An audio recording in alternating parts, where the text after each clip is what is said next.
September 3rd, 1260. Imagine a line of riders spilling over a ridge, sun flashing off lamellar armor, hooves throwing up a cloud of fine ochre dust that swallowed the horizon. What they believed they were chasing was a fleeing, broken force, a prize to be finished. What they did not see until it was too late was a carefully prepared trap, a hidden forensic strategy that would turn their greatest strengths into fatal liabilities and, in a single day, break the myth of Mongol invincibility. This is the story of how the Mamluks lured, entrapped, and crushed a Mongol vanguard at Ain Jalut. To understand why that spring in the Levant became the site of such a decisive reversal, we have to parse two very different military logics. First, the Mongol war machine. For decades, Mongol armies had dominated large tracts of Eurasia, not because they weren't vulnerable, but because they optimized a specific, devastating set of capacities. They were masters of mobility. Their light cavalry could move fast and far, living off the land and striking where an enemy least expected. Their composite bow, a short, recurved bow made of wood, bone, and sinew, packed enormous punch for its size. It could be used on horseback with devastating accuracy. Their armies were organized in a rigid decimal system, squads, companies, regiments, a structure that enabled coordinated multi-directional maneuvers across the battlefield. Communication was handled through visual signals, horse messengers, and drums. Tempo and rhythm mattered more than the solidity of a single line. Above all, they carried psychological weight. Cities fell quicker when their defenders believed the Mongols would kill, raze, and scatter any resistance. Baghdad in 1258 was the most visible proof of what Mongols could do when given free rein. Opposite that model stood the Mamluk system, not a single army but a social and military experiment built on focused specialization. Mamluks were slave soldiers, often taken young, trained intensively from the saddle up. Their institution bred elite cavalrymen whose art was close combat, sword, spear, armored shock charges, controlled melee. Their horses were conditioned to stand under the weight and chaos of hand-to-hand fighting. They wore heavier armor and favored tactics that closed distance quickly and denied the Mongol bowman the room to exploit his range and mobility. Where Mongols tended to prize maneuver and flexibility, the Mamluks cultivated concentrated force in short bursts. They studied their opponent. They learned the patterns that made Mongol formations effective, and crucially, the specific moments when those patterns were vulnerable.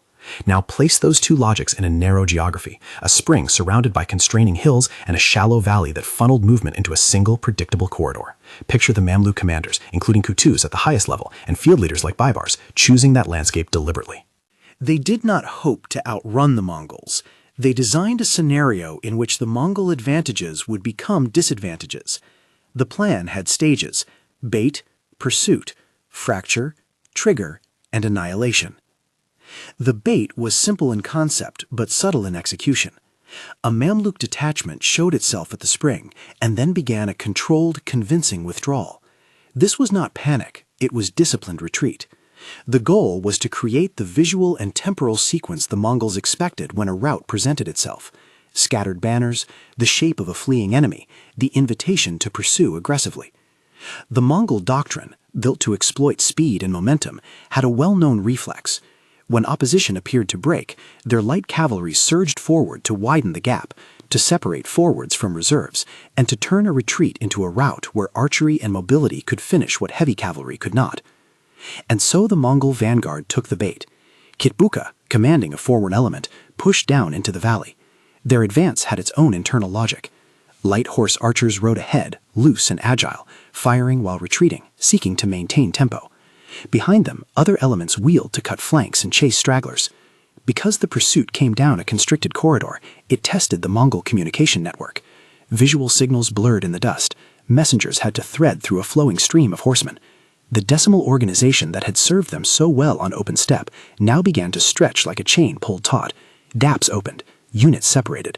The line that had coordinated maneuvers began to fray. This is where the forensic trace becomes critical. The Mongol commanders had not left the hills empty. Concealed contingents, heavy cavalry tucked into folds of terrain, skirmishers hidden behind low ridgelines, a reserve held just out of sight, waited for the exact sign. Timing was the mechanism of the trap. The Mamluks had to allow the Mongol tempo to commit their forward elements deep into the gorge, to encourage them to press their advantage until their formations were thin, until their ability to send commands and adjust was compromised. The trigger was not a single shot, but a constellation of cues. The visible distance between Mongol front and rear, the way their banners clustered, the pall of dust at the valley floor indicating concentrated pursuit. At the prearranged instant, hidden Mamluk forces erupted. The mechanics of the ambush were straightforward in principle, brutal in result. Attacks came from the flanks and the rear simultaneously, cutting off the forward Mongol detachments from their support. In the confined space of the valley, the composite bow lost much of its tactical edge. Mounted archers require room, angle, and distance to unleash volleys and retire. When the enemy closes rapidly and pressure becomes contact fighting, the heavy armor, the weight of a Mamluk lance, and the desperation of swords in close quarters turned the fight into something the Mamluk system was built to win. The Mongols, trained to avoid that kind of sustained clinch unless they could outmaneuver it, suddenly faced the exact reverse. They were pinned, pressed, and forced to exchange the missile fight for brutality at arm's length. Communication, already compromised by dust and terrain, collapsed under shock. Signals were missed or misread. Messengers could not break through the maelstrom to coordinate a coherent withdrawal. When a mounted contingent loses its ability to mass or redeploy quickly because its formation has been physically severed, its options narrow to local survival rather than strategic maneuver. The death or incapacitation of key officers in such moments accelerates collapse. Sources indicate that the fall of Kitbuka, whether wounded or killed in the melee, had an immediate cascading effect on Mongol cohesion. Command fragments without its head. The tempo that had carried them into the valley gave way to panic and then rout. A crucial point in any forensic reconstruction is the physical contrast between the fighting systems. Mongol horses were hardy and excellent at endurance and rapid shifts of speed. Mamluk mounts, though perhaps less suited for long-range maneuver, were trained to hold formation and bear the impact of close combat. Armor differed.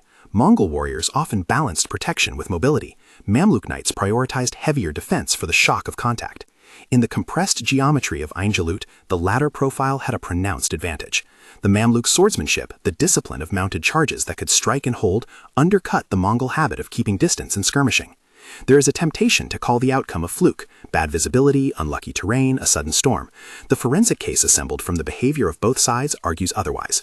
The Mamluk plan shows deliberate study of Mongol doctrine and the disciplined execution of a counter-doctrine. They chose terrain where Mongol mobility and archery were less decisive, created an artificial route to bait the enemy's predictable pursuit, and timed their concealed reserves to collapse the attacker's formation when it was most vulnerable.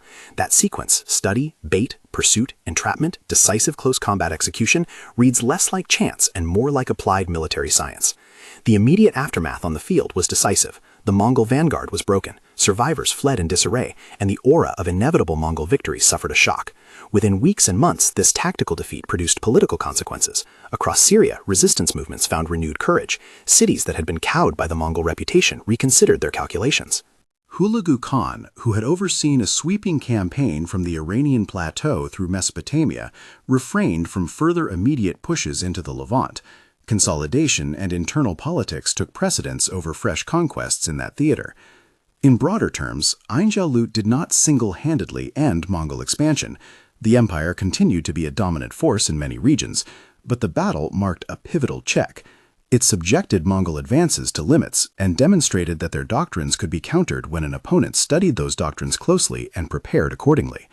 There are nuanced layers to consider when we weigh causality. One battle did not halt an empire overnight. Long-term geopolitical shifts are produced by a web of factors: logistics, climate, succession struggles, and local resistance. Yet the symbolic and operational consequences of Ain Jalut were significant. Militarily, it exposed a method by which a heavy, specialized cavalry force could neutralize a highly mobile, missile-oriented opponent. Psychologically, it stripped some of the fear that had accompanied Mongol approaches. Politically, it created breathing room for regional powers to reorganize and resist. From a forensic perspective, the Mamluk victory at Ain Jalut can be read as a case study in turning an opponent's strengths against them. The Mongols relied on tempo, on creating decisions faster than their enemies could respond. The Mamluk reply was to manufacture a decision-making trap rather than contest tempo directly on open ground. Instead of matching speed with speed, they engineered circumstances where speed became a liability.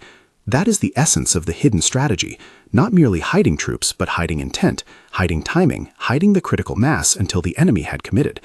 It required disciplined troops capable of executing a staged withdrawal without devolving into real flight. It required commanders who understood both their own system and that of the enemy, and it required a willingness to gamble on timing and concealment. For commanders and students of strategy today, Ain Jalut offers several enduring lessons. First, know your opponent's patterns. Repeated doctrines produce habits. Those habits can be anticipated and reversed. Second, terrain is a force multiplier when matched with complementary tactics. A valley that constrains movement can be a coffin for an army optimized for space. Third, the presence and timing of reserves are decisive. Concealed reserves are not merely a safety valve, they are an offensive instrument when unleashed at the right moment. Fourth, psychological factors amplify tactical outcomes. Victories that puncture an opponent's reputation can produce outsized political benefits. All of these elements, study, deception, timing, terrain, specialized force application, are present in the reconstruction we have just followed. The Mamluks did not defeat the Mongols by accident. They exploited a predictable human and organizational behavior of their foe, built a plan to exploit that behavior, and executed it with a cohesion that Mongol tempo could not overcome in that space. Ain Jalut stands, therefore, as a forensic case of tactical intelligence overcoming operational supremacy. It is a reminder that military power is not an absolute combination of numbers and equipment, but a dynamic interplay of doctrine, environment, and decision-making. The battle's echoes shaped the Levant for decades and altered how both conquerors and defenders thought about mobility and countermobility. If this kind of step-by-step battlefield forensics is your kind of history, hit subscribe. There's more methodical breakdowns of decisive clashes coming. In the next segment, we'll trace how the aftermath of Ain Jalut reshaped political alliances in the Eastern Mediterranean, and how those ripples contributed to the later rise of new regional powers. For now, hold the image of that valley in mind. Dust blinding the messenger, banners separated by distance, a hidden line waiting in the sun. The Mongol strength had always been to decide battles by moving faster than an enemy could react. The Mamluks responded not by outrunning that speed, but by manufacturing a moment when speed itself became the trap.